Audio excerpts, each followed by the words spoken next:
to regulate the downstream sector as it should post-PIB? And first and foremost, you have to even look at what the bill or what the legislation provides for the downstream sector, because it is only when you understand what it envisages, the kind of reforms it wants to see in the downstream sector, that we would start thinking of the responsibilities of the regulatory agency. So if I recall, I think so, one of the provisions in the legislation is to have full regulation of the downstream sector. Also, you were just speaking of pipeline infrastructure. In the case of pipeline infrastructure, there is a plan to concession to sort of unbundle the pipelines, just like they had in electricity, and concession them in tranches, along with a whole raft of other measures. So it is only when we understand where the industry is moving to post-PIB that we will begin to understand the role of triple PIB. But what I would like to see in triple PIB post-PIB is a much more robust regulator. If we do manage to achieve full deregulation, I think half of its problems will be resolved. But it would still have to be extremely effective in ensuring that there are no because you see, the thing about private sector operators too is that they can collude to create a certain situation in the market. So we expect that PPI should be on top of the issue to ensure that there is that they don't form cartels. It should also ensure that there is no regulatory capture. That is, they don't form incestuous relationships with the regulator, such that it becomes ineffective. So. And then we should also ensure that that the laid down rules for market operations and what have you adhered to. Okay, thank you. Now, why I was asking this question is that PIB envisages a situation where there will be one regulatory body for the upstream sector and another regulatory body for the downstream sector. So what type of regulatory body do you hope for the downstream sector? My challenge with these regulators that the current PIB proposes is actually the fact that so what do they call it? They respond to the minister. They report to the minister. Okay. I think that you need regulatory bodies that are like Central Bank of Nigeria. You may not like the guy there, but the point is that that's an independent organization that can take, this regulatory capture issue and all of these. So you're looking forward to an autonomous... Yes, exactly, an autonomous... And all its powers and... Right now, that is not... In the PIB version, I don't know, there are probably 20 versions. In the PIB, exactly. And I have a challenge with that. Because the DPR isn't functioning well today, largely because, of, the fact that it reports to the minister and it doesn't have its own standing fund or, those capacity building tendencies that ensure that, if you have a situation, this regulatory capture she's talking about, if you have a situation in which it is Shell airplanes that take you to terminals, to investigate, and you are supposed to be the regulator. And they fly you to Houston. Exactly. To go and do your analysis in the laboratory. Those are things that need to be, guided against, in the... Okay. Yeah. Okay. Well, thanks so much, Joba, for coming on this program. We sincerely appreciate your time because we know how busy you can be. We really appreciate you. I will not hesitate to call you again. Thanks so much for coming. Thank you very much. Thanks so much, Tony. We really appreciate you and we always come back to this program. Thank you so much. Yeah. One day, we had a vision to improve the way people access their fuel products. Now, 1 in 5 cars drives on our fuel.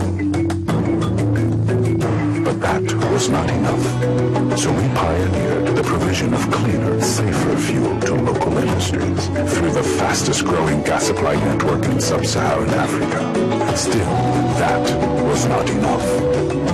So we invested in the acquisition of rigs for oil and gas exploration.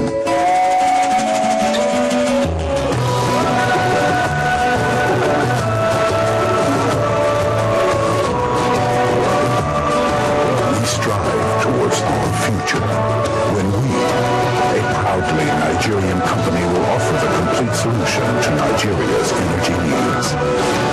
Owando, the future is here. Viewers, what we have served you tonight is the dancing sector report card, the sector's performance in the last 2 years. No doubt, if this tempo is sustained, the future for the sector and by implication for the nation is bright and promising. For us at Energy This Week, we look forward to that day soon when Nigeria will cease to be a fuel importing country. We look forward to that day when Nigerians will start deriving maximum benefits that a deregulated regime can bring about. For your comments and views, feel free to share them with us through info@energythisweek.tv. Join us on energythisweek.tv to take a further look at this crucial sector of the economy. Till I come your way next week, I remain yours sincerely, Ademola Adedoyin. Bye for now.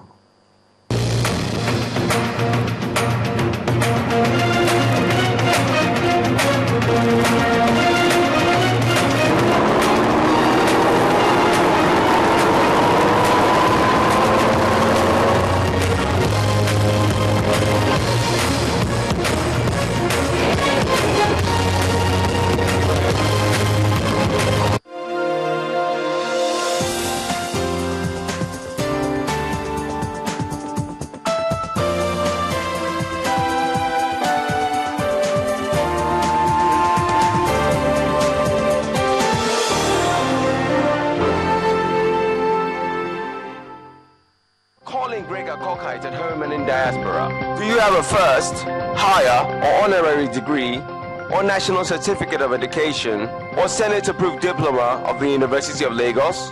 Log on to advancement.unilag.edu.ng, click on alumni registration on the left side of the page, fill the form, and click submit. Let's all join hands together to sustain the growth and development of our university. The University of Lagos.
Thanks for staying with us. It's News Track on Channels Television. I'm Charles Aruka. Here are the stories and reports we're tracking this hour. The Department of State Security Services, in conjunction with the Army in Port Harcourt, Rivers State, have arrested a man suspected of being the kingpin behind the kidnap of Mr. Mike Ozekome. The suspect, one Mr. Kelvin Onyara, was arrested in an undisclosed hotel in Port Harcourt today. Mr. Ozekome, a senior advocate of Nigeria, was kidnapped on August the 23rd along the Benin-Auchi motorway in Edo State. He was held for about 20 days by his kidnappers. After he was released, he told journalists that his captors had tortured him and his driver and had about 25 armed men guarding him. 4 policemen who tried to squash the kidnappers' mission were killed in a gun battle. Well, he's also said to have been killed in a gun battle, but is he dead or alive? Well, the Hausa service of the British Broadcasting Corporation has reported that a new video of Boko Haram leader Abubakar Shekau has surfaced on the internet. Shekau, who was declared dead by the Nigerian JTF, is reported to have posted the video to nullify that claim after several weeks of lying low. In a tweet sent via their official Twitter handle, the BBC's Hausa service claims The leader of